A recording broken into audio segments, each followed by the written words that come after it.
Meet Blue. Blue is my first dog. I got him at the shelter when he was 7.5, so I knew that our time together would probably be pretty short given that he was listed as a senior.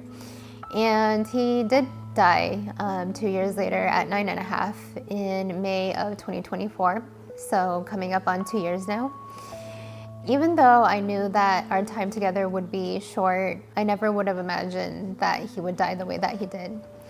And if you know me, that might be surprising because I am also a death doula, meaning I work with people and pets who are at the end of their lives and their loved ones.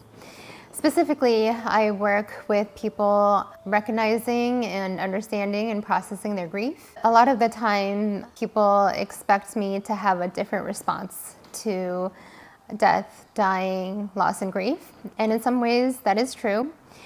Probably for the last year of his life, I spent a lot of time with Blue reading about pet loss and telling people, you know, you should come see him because you never know when it's going to be the last time. And to some extent, I was saying that because I knew that it would be true at some point.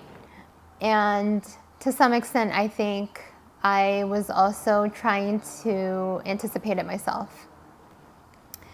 Long story short, when it finally happened, I was actually out of town. I was out of the country. He had shown no symptoms of any particular illness. He was older, so there were some maybe energy concerns. You know, he didn't always seem to have as much energy as he did 2 years prior when I first got him. But other than that, you know, he never really seemed to be in extra pain, or he always had some behavioral issues, I'm not gonna lie. You know, no changes in behavioral pattern that seemed concerning.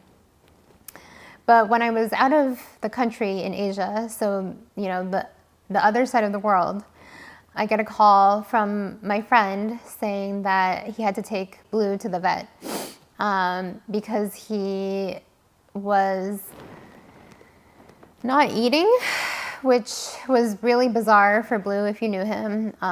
He was like a food vacuum. And he had been, you know, eating grass. And when I'm about to get ready to go to the airport, I get another call. My friend says, "Are you sitting down?" And I was like, "That doesn't seem good. Can you just tell me?" And it turns out that Blue actually had a spleen tumor that I had no idea about because he never showed any signs of having. And that spleen tumor had ruptured.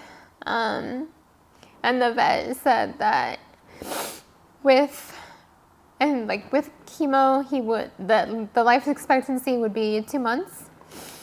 The ethical and humane thing would be to put him down then and there because he was already, you know, under medication and in relatively good spirits.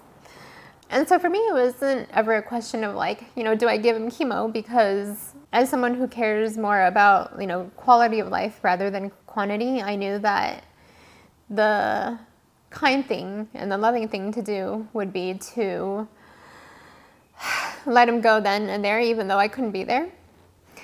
But luckily for me, I was able to FaceTime him as they were administering the drugs for euthanasia.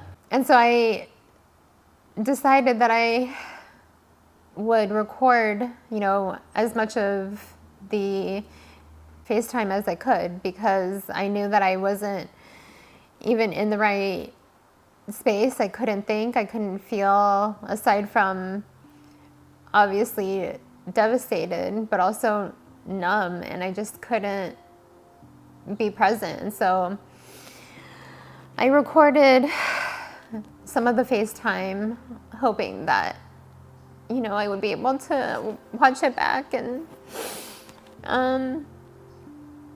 see him in his last moments.